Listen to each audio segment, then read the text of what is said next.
अब देखिए प्रश्न क्रमांक 17 क्या दिया है।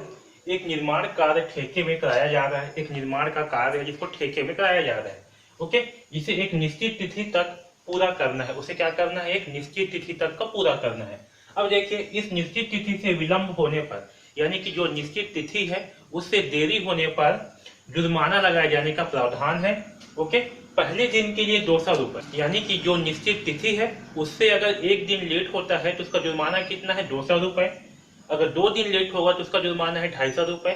3 दिन लेट होगा तो उसका जुर्माना है 300 रुपए। ओके, इसी तरह से इत्यादि। अर्थात पहले दिन का जुर्माना कितना है? 200 रुपए। इसके बाद आने वाले प्रत्येक अगले दिन के लिए जुर्माना क्या है? ठीक पहले दिन के जुर्माने से 50 रुपए अधिक है।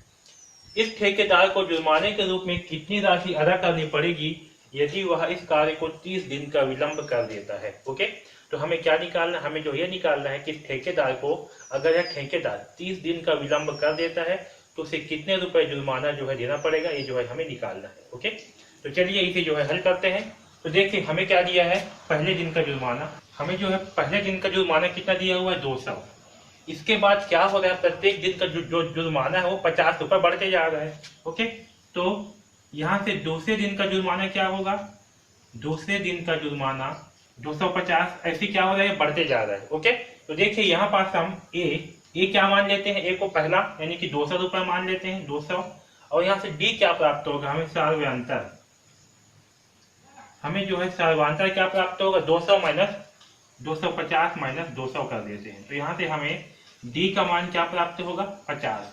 यानी कि प्रत्येक दिन कितने रुपए का जुर्माना बढ़ रहा है? 50 रुपए का जुर्माना जो है बढ़ रहा है। ओके, और हमें कितने दिन का जुर्माना निकालना है? तो हमें जो है 30 दिनों का जुर्माना निकालना है। तो हम क्या मान लेते हैं? एन का मान क्या है? 30, क्योंकि हमें 30 दिनों तक का जुर्माना निकालना है। ओके, तो हम क्या करेंगे? हम जो है इस 30 दिन तक का हमें योगफल निकालना होगा कि हर दिन 50-50 रुपए बढ़ते जा रहा है, तो हमें क्या करना है? उसका योगफल निकालना होगा। यानी कि हमें इस समांतर श्रेणी का 30 दिनों तक का योगफल ज्ञात करना है। ओके, तो इस एन समांतर श्रेणी के इन पदों तक का योगफल क्या होती है? S N. एस एन का मान क्या होता है? n/2 into 2a plus n minus 1 into D. Okay, आप भी साथ में फार्मूले को बोला करो, इससे आपको भी याद हो जाएगा। ठीक है, तो n का मान कितना है? n का मान है 30, तो यहाँ रख देते हैं s 30 बराबर n का मान क्या है? 30, तो 30/2 2 इंटू ए। तो 2 इंटू ए का मान क्या होगा? ए का मान है 200, तो यहाँ होगा 200 प्लस n का मान कितना है? n का मान है हमें 30, तो यहाँ होगा 30 माइनस 29 इंटू डी। डी का मान क्या दिया है? तो डी का मान हमें 50 प्राप्त हुआ है, तो यहाँ लिखेंगे 50। ओके, इसे आगे हल करते हैं तो क्या होगा? 2 एकम 2, 2 15 30। ओके, यहाँ आ जाएगा 15। तो मैं इसे यहाँ लिख रहा हूँ S30 बराबर होगा 15 इंटू 2 इंटू 200 यानी कि 400। 30 में से एक घटाएंगे तो हमें क्या प्राप्त होगा? 29। और 29 इंटू 50 का मान क्या होगा? तो मैं डायरेक्ट कर रहा हूँ 29 इंटू 50। तो यहाँ 0 है तो 0 को बाद में लगाएंगे, पहले 5 का गुणा इन दोनों संख्याओं का कर लेते हैं। तो 5 निया 45 की 5 हासिल आएगा 4, 5 दूनी 10 और 4 14, तो 145 हुआ। और ये 0 यानी कि 1450, तो यहाँ होगा 1450। ओके, अब इसे जो है जोड़ देते हैं 1450 को और 400 को, तो क्या होगा? 0 5 4 4 8 और ये होगा 2, तो 2850 होगा। ओके, तो 2850 इंटू ये 15 भी कर देते हैं साथ में।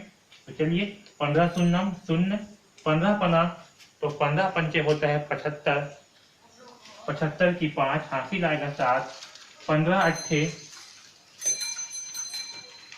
होता है 120, 120 और 7 होगा 127। ओके, 127 का 7 हासिल आएगा 12, और 15 दूनी 30, 30 और 12 होगा 42। तो यहाँ क्या होगा? 15 इंटू 1450 इंटू 400, तो क्या होगा? ये 1850 होगा। ओके, अब चलिए 1850 इंटू 15 करते हैं। 1850 इंटू 15, तो देखिए क्या आएगा? 5 शून्य शून्य, 5 पंचे 25 की 5 हासिल आएगा 2, 5 अट्ठे 40, 40 और 2 42 की 2 हासिल आएगा 4, 5 एकम 5, 5 और 2 होगा 7। ओके, 1 शून्य शून्य, 1 पंचे 5, 1 अट्ठे 8 और 1 एकम 1 होगा। अब इसे जोड़ देते हैं तो क्या होगा? 0 5, 5 और 2 7, 8 और 7, 1 15 की 5 हासिल 1, 1 और 1 2। ओके, कितना आएगा? सही जोड़ा हूँ ना? 0 5, 5 और 2 7, 7 7 14 और 15 की 5 हासिल 1 1 1 2, तो 25,750 प्राप्त होगा।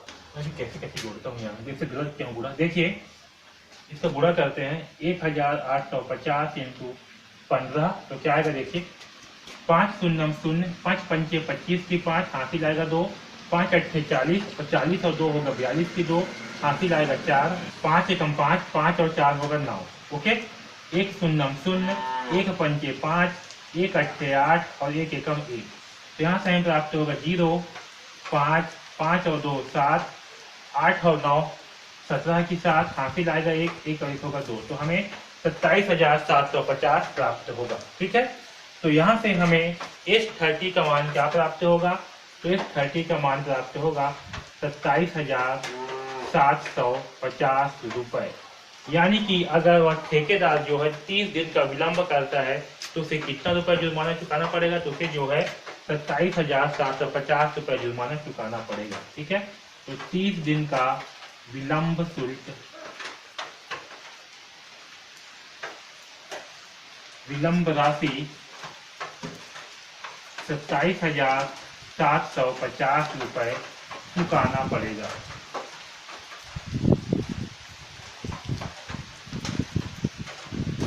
ओके, आया समझ में? तो इस प्रकार से जो है हम इस प्रश्न क्रमांक 17 को हल करेंगे। ठीक है।